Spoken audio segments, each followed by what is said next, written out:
All right, man. Welcome to today's show. That's so controversial. Today, I have a special guest with me. It's my boy Kyle Graham. Kyle, thanks for joining me today. Oh, no Appreciate you. problem. Thanks for having me, man. Appreciate it.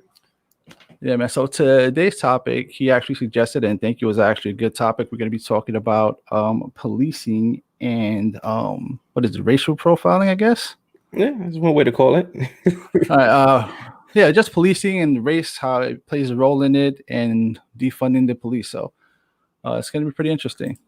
Yeah. So, um, yeah, I guess one of the questions you posed was, how, well, I posed this one earlier, but how do you feel about the whole defund the police thing? Um, I think it is a big misconception.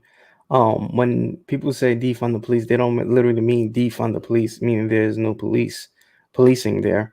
When they say defund the policing, they're really talking about pulling some resources from the police department that has this kind of like this unlimited budget. Mm. I'm just talking about New York City in particular, and redirecting those resources to elsewhere, like into the communities um, and training and stuff like that. So they really are just pretty much just discussing how to redirect funds, not necessarily wiping out the police. That nobody wants that. That's the All way I right, look at it. right. So, obviously, this concept of defunding the police is a direct result of the racial tension and Mhm. the killings of black men disproportionately by police. That's the idea behind it. So my question to you, I guess, would be like, do you think it's fair that the entire police force should have to pay for what a few members are doing? No, that's not fair, but it's the job. It's the job. Right, exactly. So Yeah. I think those. So all right, I gave you an example. Those officers that were there when George Floyd was murdered. Um, they all of them may not have been bad officers, right? Mhm. But where they are at fault is that they was there and they didn't do anything about it. That's when Right. you are. I can't consider you a good officer if you just stand by and watch someone else do something wrong. Just going back to like looking at your if you have any siblings, if you're there when your brother does something wrong, you gonna get that whipping just like your brother did because you didn't stop him. I don't I think agree that's with the that. same It's not concept. fair. Like that's the same concept. So and they should be policing themselves. You should not let a few, like you just said, bad apples, give the whole entire force a bad name. I feel like they have to step their game up as fellow police officers.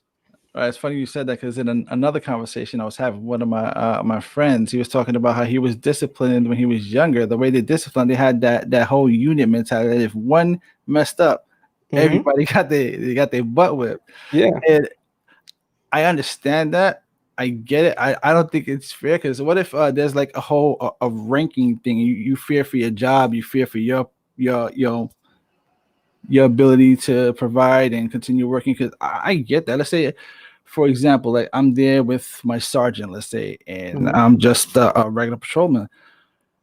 I think it's pretty hard for me to speak up, even though it's the right thing to do. Right? I think it takes a certain level of confidence and moral fiber to be able to do that. You have to understand that you're putting your Livelihood. career, yeah, your livelihood, your career in danger. So while it's the right thing to do, I could see how in the heat of the moment it's hard to do. So in those situations, like I guess you kind of gotta like choose the lesser of the two evils. Like, do you participate or you don't do nothing, or do you actually do the right thing and step up and say that shit's not wrong, get off of him. I feel like it's a matter of the situations, case by case. If it's a non-life threatening situation, Mm. and just for the record, I'm not affiliated with any police. So I don't haven't done any training or anything like that. So I don't Right. know. But for me, just from my basic knowledge and common sense, I would say it depends on how bad the situation is. If you're watching Mhm. someone get killed, there is no later time to address that. You need to address that right then and there because Right. your moral compass is at that point is it going to be life or death. So that's that side of it. But if it's something that you think someone did wrong and it could be addressed at a later time, that's something else. But I think Right. like you just made a great point that it really comes down to the moral compass of the officer that's there at the time. Right. It's like, are you gonna do the right thing for the higher good, or are you just Yeah. gonna protect yourself? What, And what would, What do you think? What would you do? Like, say if that's some of your coworkers, right? Just in any field. If you saw one of your guys do something wrong, are you gonna sit there and just just let it happen, or are you gonna speak up? Me personally, I can't I can't just stand by and watch something like that happen. Just me personally. Mm-hmm. Like regardless if my livelihood, if I know in my heart of hearts that I'm doing that I'm making the right decision from a logical standpoint, from a moral standpoint, and I can articulate why I chose that route, Mm-hmm. I want to believe that I can preserve my employment, preserve my ability to continue my employment, and justify my actions. Yeah. Well, I mean, that's why they have whistleblowing. They have the EEOC protects you against retaliation Mm, against your employer if you blow the whistle on something. So you mm, have avenues to go. It's just a matter of when do you go to those avenues. And back to the life or death, those cops in those situations, they should have stepped up and did something, in my opinion. Um, right. this No, guy no. was handcuffed. It was like you can't even justify that. I don't care how Yeah. Blue Lives Matter you are, you still can't adjust that. You can't. I'm sorry, you can't justify that. No, no. For the most part, I mean,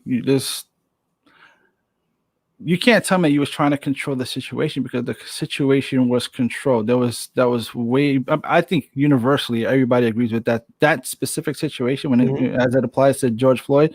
I think that's universally understood that was wrong. I don't think there's anybody on this planet that finds it justifiable.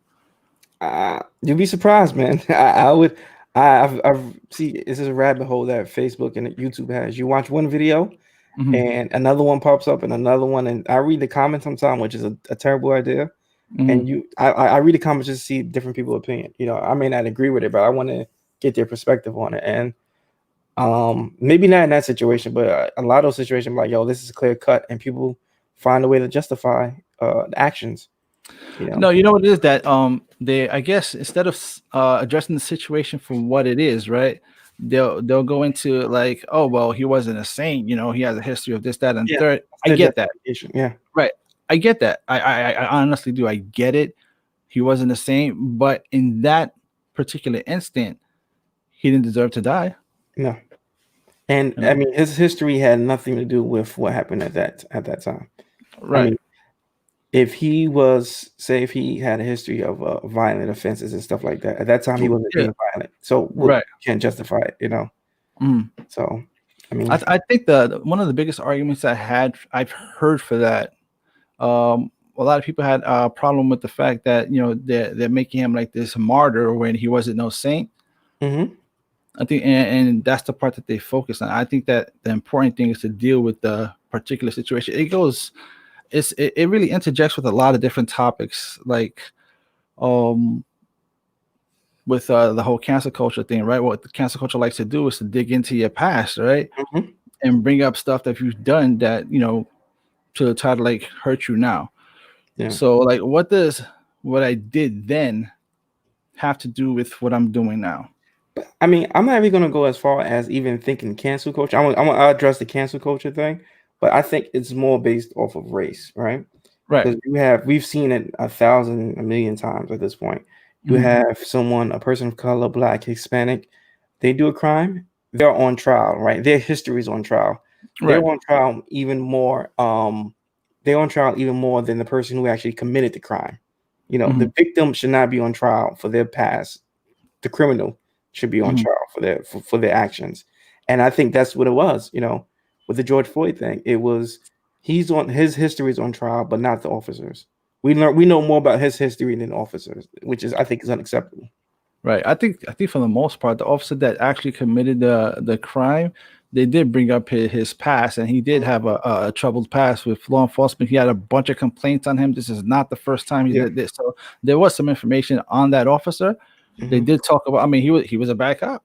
I Yeah. think they had something. I It don't was want a to block numbers, but 250 that they had to settle, and it was, sometimes I'm be honest with you, sometimes I get these situations mixed up, but I know there mm, was an officer that recently had a moment when he either killed or shot an unarmed person of color, and they did the research, and the police had settled out to over $250,000 dollars in cases dealing with his behavior in the past.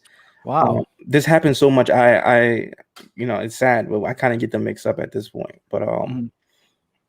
I'm not. Don't hold me to that because I don't want to give you. I don't want to say anything false. But I believe Right, it was right, one right. of these officers that had that situation, Mhm. and that goes into another aspect of it. Like, if I am a firm believer that police officers' record should travel with them. You can't be a terrible cop in New York and go get a job in Jersey. No, that your record has to follow you. Just like Right, if you and I were employed and we got fired at a job, that's going to follow us. right. So yeah, that's how I feel about it. But to your cancel culture point, I think that's a slippery slope, man. Because Yeah, nobody is perfect, and exactly. people have done things in the past that you and I have probably have done things in the past that we're not proud of, and just where we were at in life. Right. So I mean, if it's not something too dramatic, that would dramatic is a matter of opinion and perspective. But if it's not I, something too crazy, yeah, I would break it down to something our legal terms, I guess. If it's not something illegal, you know, yeah, maybe it's not the most popular, thing, but as yeah, long as it's not legal or illegal, like yeah, that's how it, I don't want to veer off topic. So yeah, yeah, that cancel culture thing is it's definitely something something. totally different else. Yeah, Yeah, yeah. But it will just go into the point where people like to focus on your past too much, hmm and it's impossible to find perfect human beings in this world. It's just impossible. If you yeah. look hard enough at everybody, you're gonna find fault. And especially where we are now in life, where everything is recorded digitally. Right. Right. Instagram. It could be an Instagram or Facebook post, a comment. It could be anything, and Yeah. Absolutely, man. so All right. So do you believe that race matters in policing? absolutely, I Mm. believe it matters 110%. In what way? And the way that I am perceived as a threat, just because of the color of my skin. Okay. Um, that's and just just to play the other side of it. If I was going to do a job and I was approaching a situation and I feared for my life, I would approach it differently than in a situation that I wasn't feared. I wasn't in fear of my life. So I get that side of it for police and for the police Mm. officers, right? But why are you in fear in your life? What did that person do? What did society tell you about black men or Hispanic men I to think be it's the in your stigma. life? I I think think that, yeah, yeah. But also from every encounter that I've seen, I think you have to consider personal responsibility, right? yeah. Is like, why is it that they're constantly like given a hard time, right? What do you think the chances are that they survive their encounter? Every police shooting that you've seen so far, right? What do you think the chances of them surviving would have been if they Let me would say have who's them? cooperated? Who's them? Anybody who's ever gotten shot by Oh, the you talking about police, the person who's actually been stopped? right? I know anybody who's ever been shot by the police, like any person of color, minority. Hmm. Like, do you believe that they could have survived those situations if they would have complied? Complied. Yeah. So you are supposed to comply with lawful instructions, right? Right. So if you get an unlawful instruction, you don't necessarily have to comply. I believe. I could be wrong. I'm like I No, said, I'm not a understood. lawyer, but I believe you are only supposed to comply with lawful instructions from policing. Right. Um, so that's one thing of it, right? But Mhm. then again, it's the other side of it is, oh, why won't he just that question you just asked is very annoying. Why Mhm. won't he just comply? Right. Usually, typically what happens Mhm. in certain situations, the compliance happens and then it's pushed to another level. I comply with what you said. Me Mhm. complying is you pulling me over and I'm stopping and I'm listening, I'm giving you my ID and everything.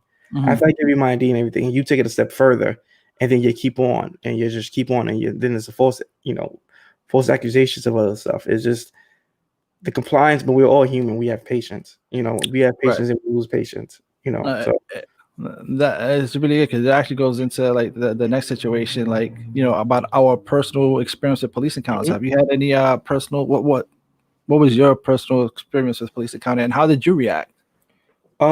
So I had bought it was the year where I really could understand that I could have been another case of a hashtag or a victim of anything or police brutality. It was 2011. I bought a new car, and it was a new sports car, and it looked nice. It looked pretty good for the year it was in. So that month, that month, I'm not going to even exaggerate. I got pulled over maybe 3 or 4 times a month. Hmm. Uh, maybe even I one think year. I remember that car. Was it? Did it have The dark black tint? car. No, it didn't have dark tint. No, no, it didn't have dark tint. No. Good try. So no, it didn't have dark tint. It was a straight factory car. Okay. I got pulled over maybe 3 or 4 times a month, and the after a while it gets frustrating. It's like, yo, I just got pulled over, and you're gonna pull me over again for the same exact thing. And some of the stuff I used to get pulled over for, oh, you matched the identity. All right, so please tell me what's the identity you got?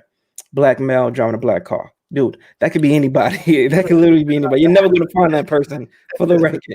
And it's just like, but you hear those answers and you're like, that's not, you pull me over because my car looks pretty decent. I'm a younger guy driving this car. Mm. And then the one situation that stand out to me the most is when I was working in Long Island, and I'm not even gonna say the town. I was working in Long Island, and I was literally at work at like maybe 11 o'clock. I was working overnight at the time, I believe, and I went to a 7-Eleven down the block. And mind you, I went out there with my ID on. I was just business casual. I went out there with my ID on. It was around my neck. I went to a 7-Eleven. Just me and the person who worked there. So I go into the 7-Eleven. I go in the back to make a cup of coffee, and 2 officers come in. And I'm at the front trying to get some snacks. I'm looking around, see what I'm gonna buy. I pull in the register. The officer comes right next to me and asks the attendant, "Hey, are you okay?" And I'm like, he's like, "Yeah, I'm fine, whatever." And he's like, "Yeah, just how's your night going and stuff like that." Like it was a random way to start a conversation.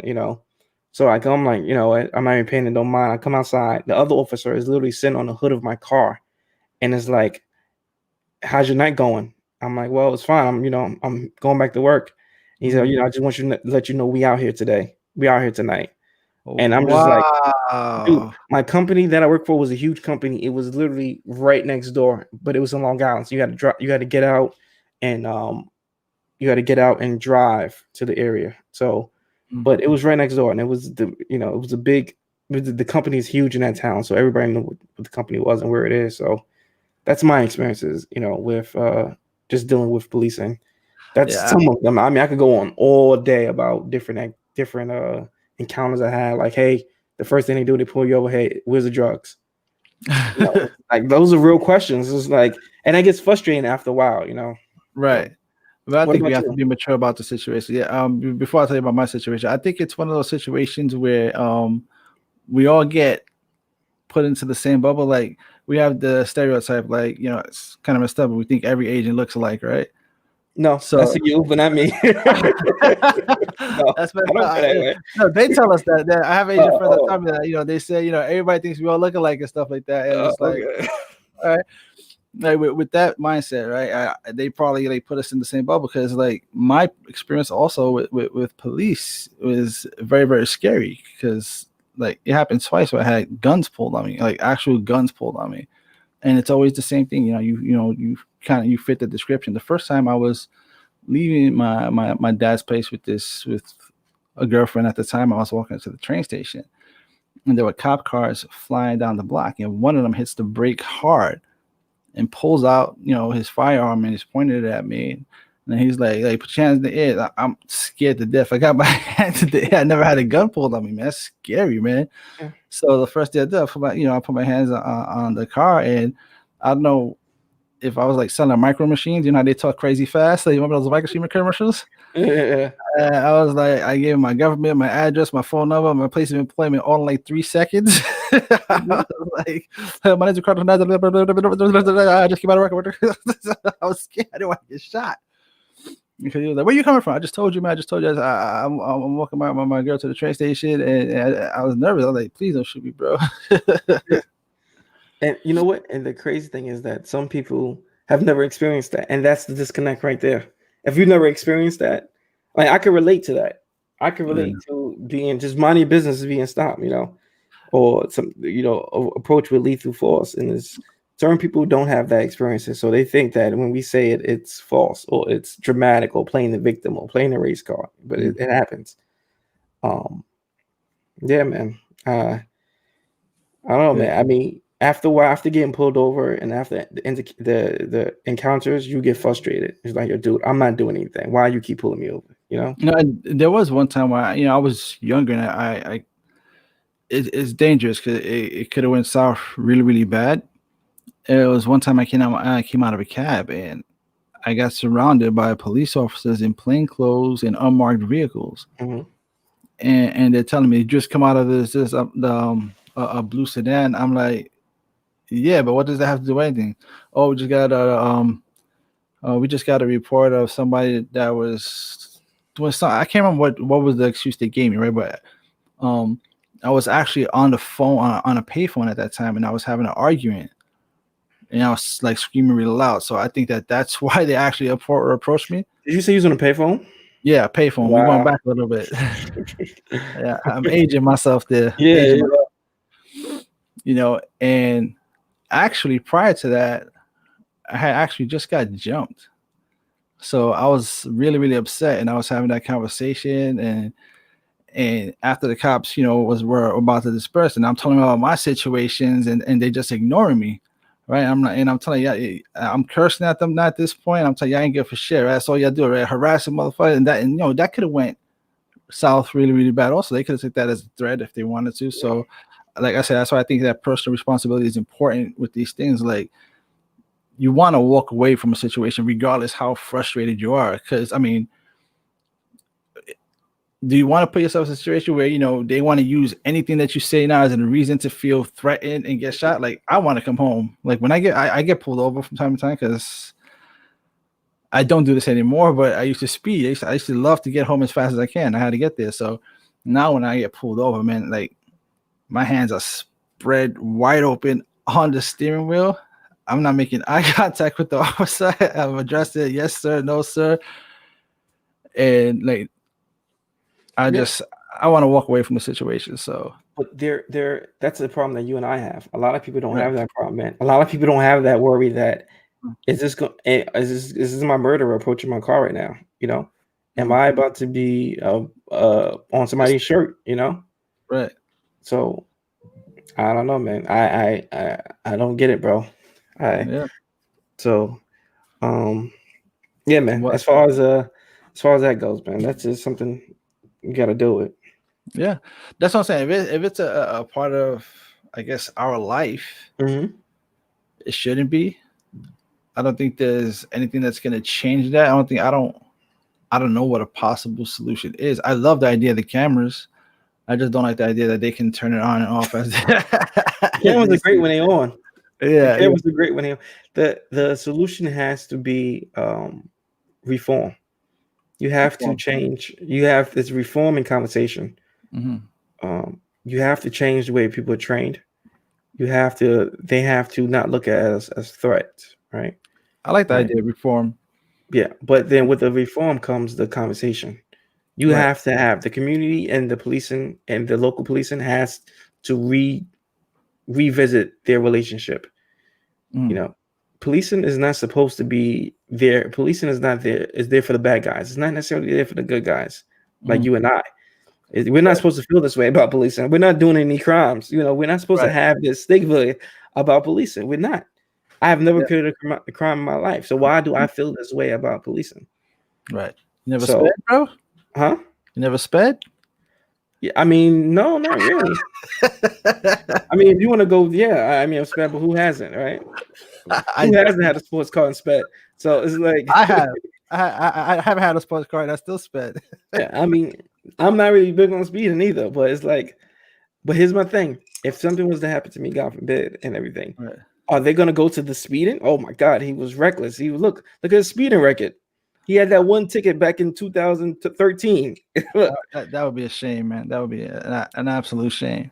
So like I was saying, the conversation needs to be a conversation between communities and policing. They need to be on the same page. We're here to help you, and that's what we have to gain trust back into our policing.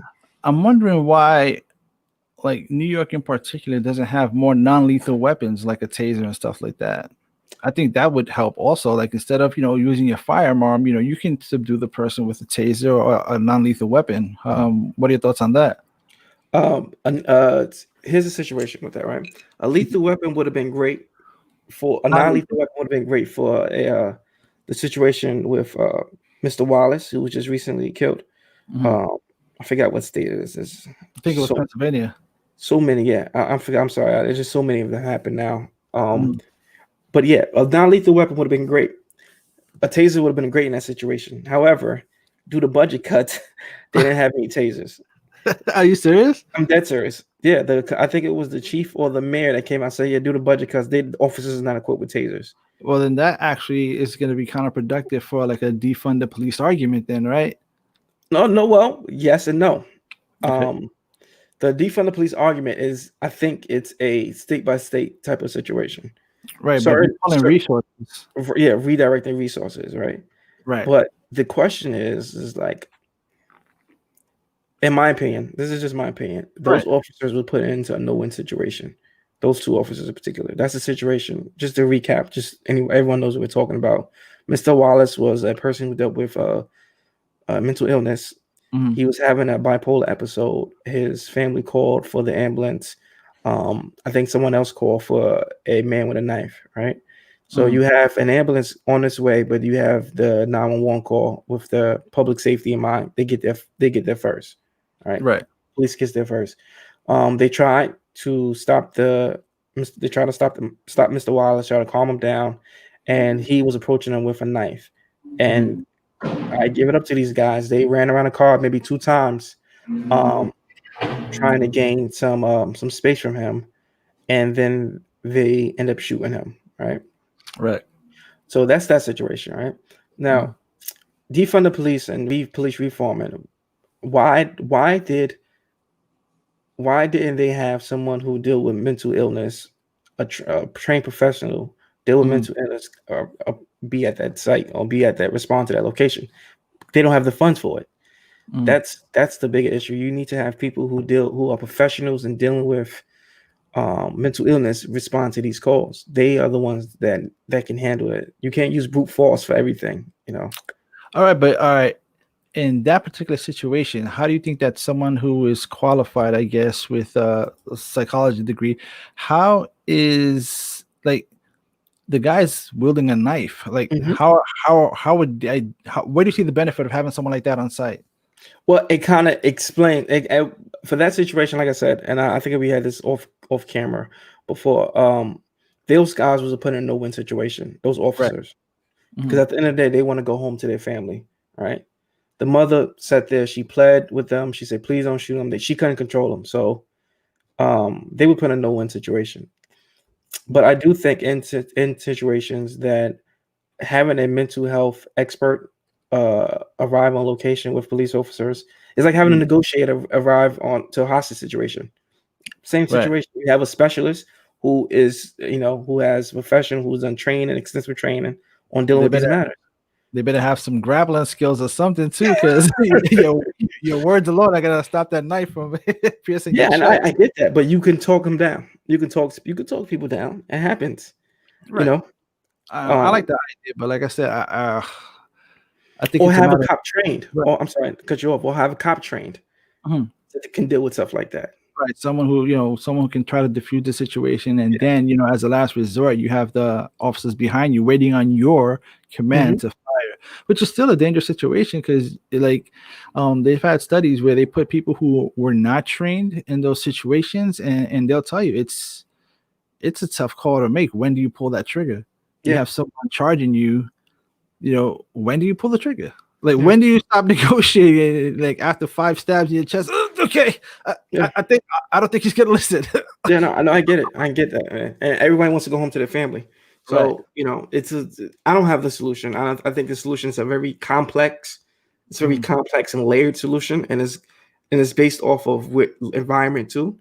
Certain Right. rules you cannot have in New York City that you have in Pennsylvania, certain Right. parts of Pennsylvania, or certain parts of New York for that matter. It doesn't work. Policing and the environment doesn't, allow it. But Right. it's like I said, it's a very delicate, complex I like the problem. idea of reform. I mean, I think it's important. Retraining, reform, and it's hard. How do you defund the police and make sure they have the resources to do a better job, right? If you're removing resources from their ability to Redirecting perform, resources. yeah, if you're a director, you're taking it from somewhere, right? Hmm. That's Yeah, what I'm yeah, yeah. saying. Hmm. So let's say you said they have like an unlimited budget or something like that, or a really high budget for the Really most high part. budget. Yeah, I was just being dramatic. They have like a really high budget of. I'm talking about NYPD. Right. I No, think that their budget is like maybe like 4 times the education deposit. I have friends on NYPD. I'm gonna try to have this conversation with them also and find out why they don't incorporate non-lethal weapons in their on their arsenal or as part of their ability to police. I don't think every situation requires a firearm, but you can have benefits from non-lethal weapons. Yeah, I mean, I think that's a good point, but I'm not. Oh, I just actually pulled it up, real quick, Mm. to give you an idea. Um, so I'm sorry, give me 1 second. Well, I actually have to come back to it. Um, yeah, I'm sorry about that. Um, when I was talking about the non-lethal thing, I wasn't necessarily talking about NYPD. I was talking about those cops at that Right. location. Yeah. Mhm. So, No, but I but was just wondering, why like they have. I think NYPD is like, just like LA is one of those places that like they deal disproportionately with a more dangerous situation than almost any other place in the world. Like Chicago also does it, but like those urban areas that deal with a lot of like violent things, like you're gonna deal with people who are going to be aggressive, who are not going to comply. So why not be mentally and physically prepared for those situations? Like it doesn't have to be if your only option is a firearm. What are you gonna do? Hit him with the back of the gun? Like or ah. what about verbal judo? Yeah, De-escalate the situation. I've seen those things too. I mean, they're not always successful, but I admire the cops that go. They try. I've seen a lot of cops. They try. Especially in light of today's racial tensions. I see a lot of cops making the extra effort. Like there Hmm. was a video I recently seen where the cop was pulling the guy over, right, and he was really going out of his way to let the guy know why he responded, what was the description, and letting him know that nothing's going to happen to him.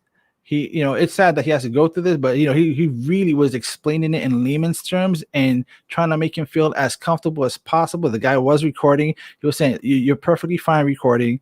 you know as we just want to go through our investigation. I'm explaining to you what our investigation does. We received this call, we responded to this location, you're at this location, you're the only one that fits this description, this, that, and there. So we just want to cross-reference our what we have on file with you, and if everything checks out, you walk off. We understand that he was really being extra because of the climate right now.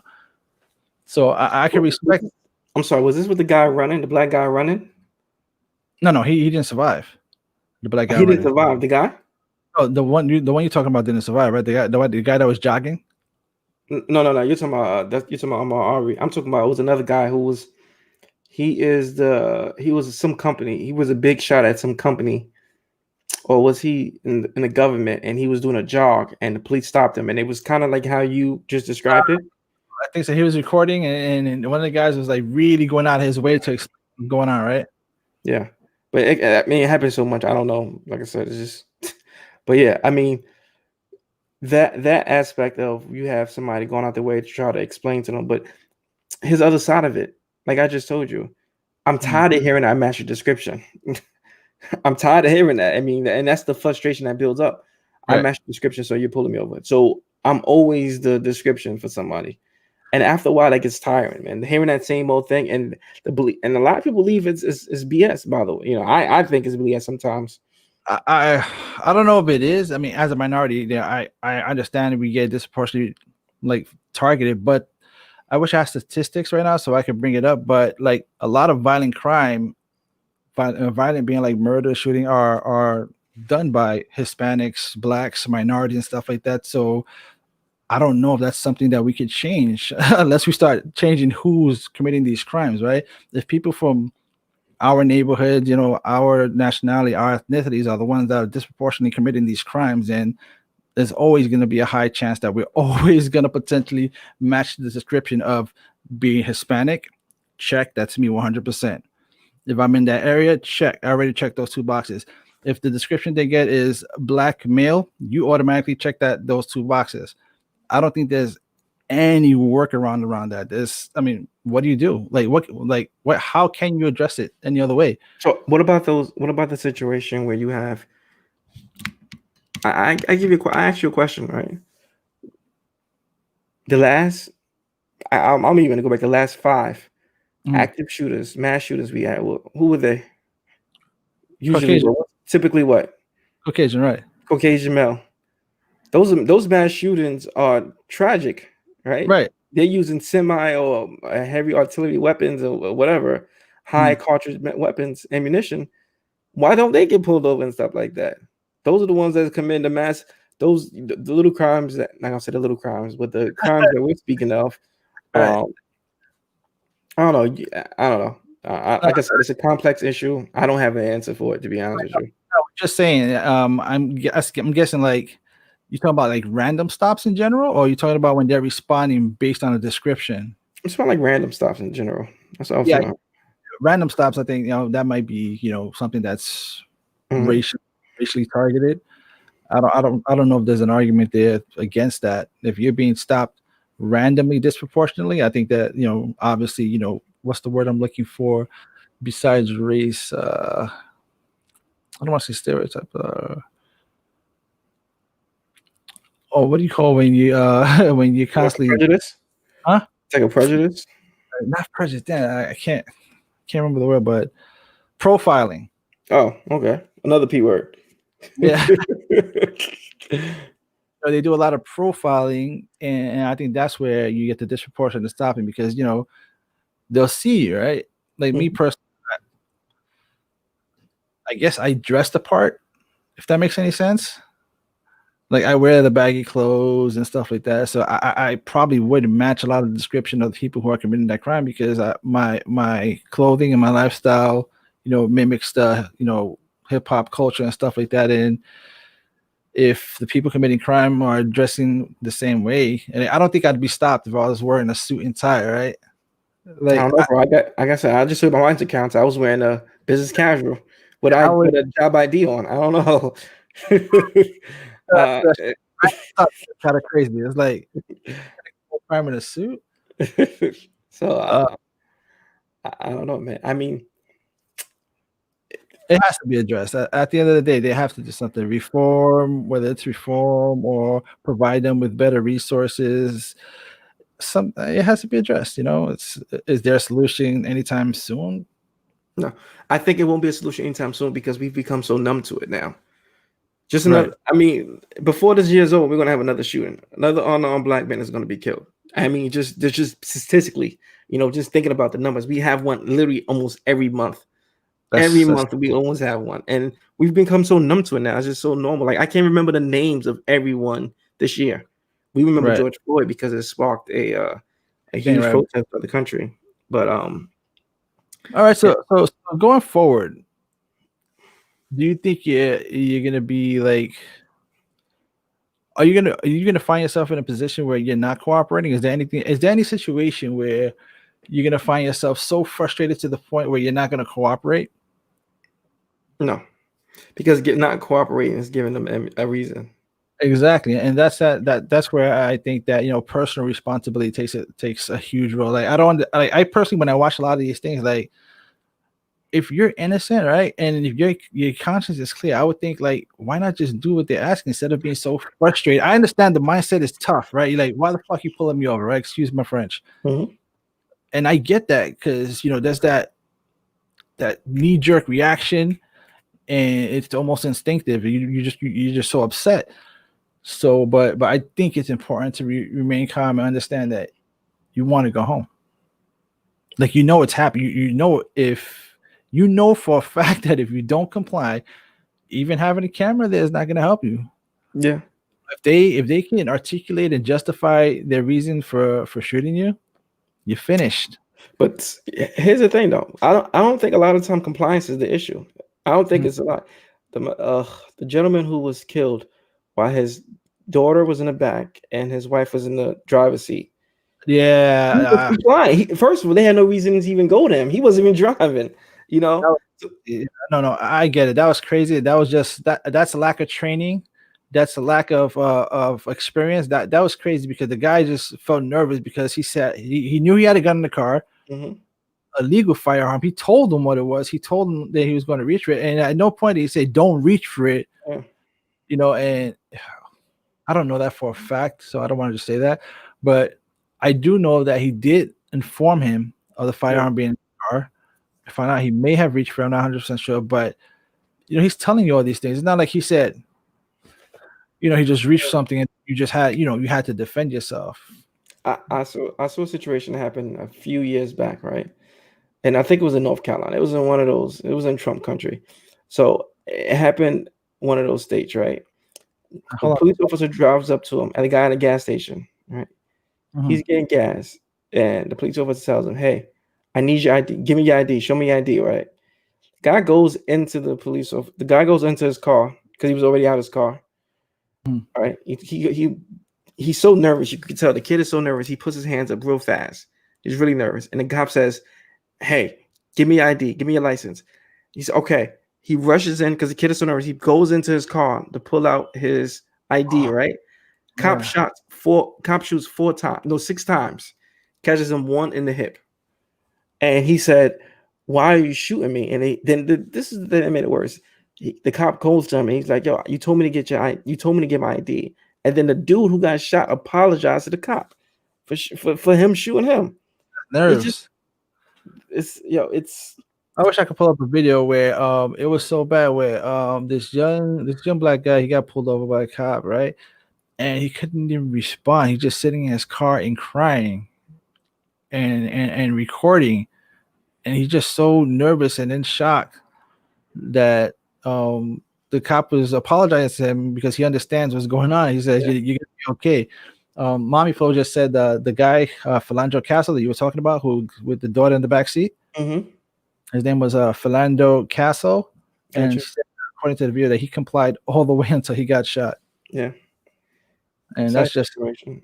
And I felt terrible that I didn't know his name, but it just happens so no, much now that it's a lot, it's right? It's a lot. It's a lot to remember.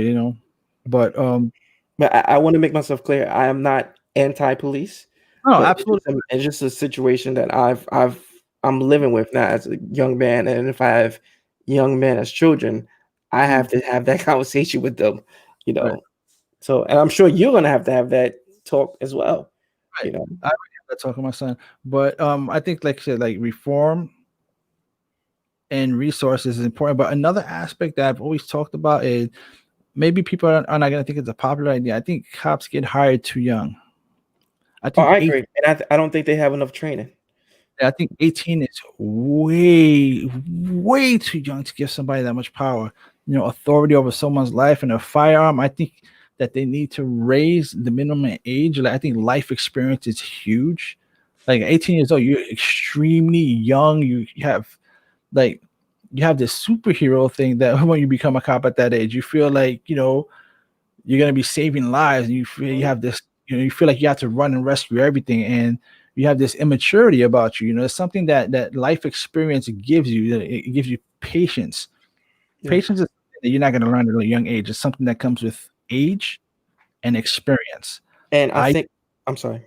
Yeah, I just think that me personally, I think the sweet spot would be 25 years old minimum age to become a law enforcement officer, and Well, maybe not a age limit. well, I'm not going to give it an age because I think there are people. I'm not going to do that. I feel Mhm, like I'm gonna disagree with the guy because I don't feel like age is going to determine how mature someone is. Or you have some young people who are pretty mature. mhm. Um, but if you cannot drink alcohol, you shouldn't be able to be a cop. I mean, sorry. 20, there's an age. So, but I think that it's a lot of training that needs to happen, and you have to be able to interact with people outside your culture. Mhm. Because if you bring a cop that is from Long Island, right, and you put him in the heart of Bed-Stuy, if he hasn't had many interactions with black people, it's a culture shock for him. And these guys are scared, and I feel for them, but at the same time, you chose this job. You know, I feel for you, but you Mhm. chose this job. Just like the officer who was in the pink houses a couple of years ago. I think he was an Asian officer. He The was, pink house. huh? What's the pink houses? Oh, I'm sorry. It's a housing complex in Brooklyn. Okay. It's in East. I want to say East New York, but I could be wrong. Got it. Um, he was doing the patrol of the housing area, Mhm. and he came across someone who was coming up the stairs. And he was coming down the stairs. I He shot remember the that. guy, and he was literally in fear of his life, right? So I think him shooting the guy was wrong, but I understand he was in fear for his life, right?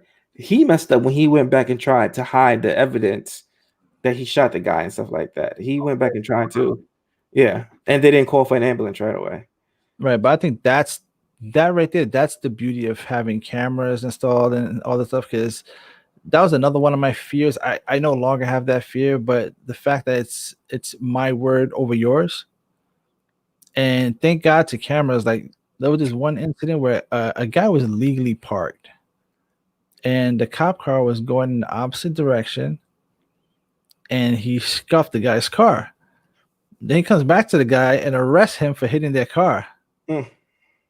And if it wasn't for those cameras, they would have got away with it. Yo, think about what have happened. Think about what has happened to our communities before Mm. cameras. Yeah. One thing that's really changed now is being recorded, but I'm sure all the stuff that's happening now has been happening. It Right. just And that documentation of it now, and still people get you can see the camera, and these guys still get off a lot of times, you know. But I mean, I yeah, man. wouldn't I wouldn't choose being a police officer as my profession. So more power to those guys who do choose it. God But bless them, man. but here's my thing: if you're gonna become a teacher, you gotta like kids, Oh, right? how I agree. Why?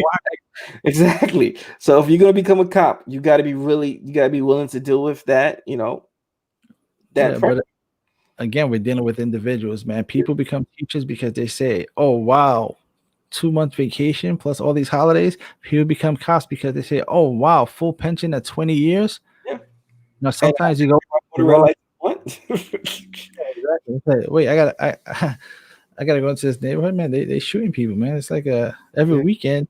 I gotta see if I got my Neo on point because I be dodging bullets. You know, a good movie that addresses a couple of these issues is Crash. Crash was a great movie that addressed. Oh man, that was a Don Cheadle. Was that the one with Don Cheadle or no? Mhm. Oh man, that was we could talk about that the other podcast, man. That's I'm good. sorry. That's That good though. That's really movie good. addresses a lot of these issues. American History X is crazy too. Oh yeah. That I was love that. new one, right? Yep, Edward Norton. I absolutely love that movie, man. Because well, I don't want. Yeah, we'll talk about that another time. It's just a bit too much. Anyway, I'm gonna wrap this up, man. It was a really, really insightful conversation. I really had a lot of fun, and I hope to have you on again in future shows, man. It's great to have these back and forths with people from different perspectives, and anyone else that would like to join one of these conversations, feel free. You guys can always interact with us in the comment section, like Mommy Flo was doing. I appreciate your help. She was doing background research for us as we were having a conversation. She found Philandro Castle's name and she looked up I appreciate that. It helps out so much. Yeah, appreciate And it. I'm looking forward to co-hosted on the other podcast. So, Yes. all right, it's going to be a lot of fun. Conversation. All right. So, thank you so much, man. And guys, if you have any suggestions, if you like this kind of topic, leave a comment in the comment section below and hit us up, man. All right. Take care and have a good one. See you next time. Thanks, Rick.